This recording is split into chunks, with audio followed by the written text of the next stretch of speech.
అందరికీ నమస్కారం. ఆసనాలు చేసేటప్పుడు కొంతమందికి ఒక నిమిషమో 2 నిమిషాలున్నా ఏమి నొప్పి అనిపించదు, ఇంకా ఉండాలనిపిస్తుంది, కానీ సమయం లేక ఆసనం తీసేస్తుంటారు. మరికొంతమందికండి ఆసనం వేసిన 5-10 సెకండ్లు 15 సెకండ్లకి పెటపెటలాడిపోతున్నట్టుగా, అమ్మో ఎంత నొప్పిగా ఉందో, ఎంత పిండేసినట్లు అయిపోతుందో, ఇక నా వల్ల కాదు ఆసనం తీసేయాలనే సందేహం కలుగుతుంది. ఇట్లా నొప్పి కొంతమందికి త్వరగా వచ్చిందంటే ఏమైనట్టు అనే సందేహం కలుగుతుంది.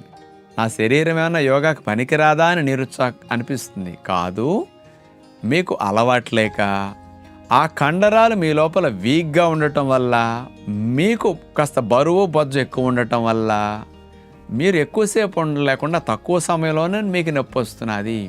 ఎక్కడ నొప్పి వస్తున్నదంటే మీరు చేసిన ఆసనానికి ఆ భాగంలో ఫలితం వస్తున్నది, ఆ నొప్పి భాగంలోనే ఫలితాన్ని ఆసనం ఇస్తుందని గుర్తు అన్నమాట. అలా అనుకోవాలి. మీరు నొప్పి ఎంతసేపు వస్తుంటే అక్కడ ఆ భాగంలో ఈ ఆసనం ఫలితాన్ని బాగా ఇస్తున్నదని మీరు గమనించే ఆసనంలో ఉండటానికి ప్రయత్నం చేయండి. ఇప్పుడు 10 సెకండ్లకే నొప్పి వచ్చింది, క్రమేపీ కొన్ని రోజులు గడిచే కొద్దీ 20 సెకండ్లు ఉండగలుగుతారు, ఇంకా కొన్ని రోజులకి 40 సెకండ్లు, ఇంకా కొన్ని రోజులకి నిమిషం.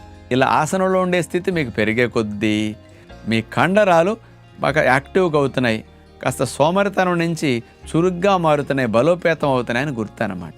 ఆసనం వేస్తే నొప్పులు వెంటనే వచ్చేవారికి కాస్త అలవాటు లేకపోవచ్చు, ఏజ్ ఎక్కువ అవ్వటం వల్ల అవ్వచ్చు, కండాలు టైట్గా పట్టేయటం వల్ల అవ్వచ్చు, అలాగే మీరు ఇన్నాళ్ళు కష్టపడకుండా నీడపట్టున కూర్చొని చదువుకోవటం, ఉద్యోగ వ్యాపారాలు చేయటం వల్ల అవ్వచ్చు. అందుకని తక్కువ సమయంలో ఎక్కువ నొప్పి వచ్చిందంటే మీరు ఎంతకాలం శరీరాన్ని సోమరగా సుఖపెట్టారని అర్థం. తొందరగా నొప్పులు వచ్చేస్తున్నాయంటే, ఎక్కువసేపు ఉండగలుగుతున్నారంటే మీ శరీరం మీ స్వాధీనంలోకి ఆరోగ్యకరంగా మారుతున్నదని గుర్తు. ఇలాంటి విషయాల్లో మీరు వ్యత్యాసాన్ని గమనిస్తే దాన్ని పాజిటివ్గా తీసుకుని ఆ పెయిన్ని కూడా మీరు నొప్పి లేకుండా చేసుకునే స్థితి వరకు యోగా మీరు అభ్యాసం చేస్తుంటే మంచి మార్పు మీలో వస్తుందని విజ్ఞప్తి చేస్తూ నమస్కారం.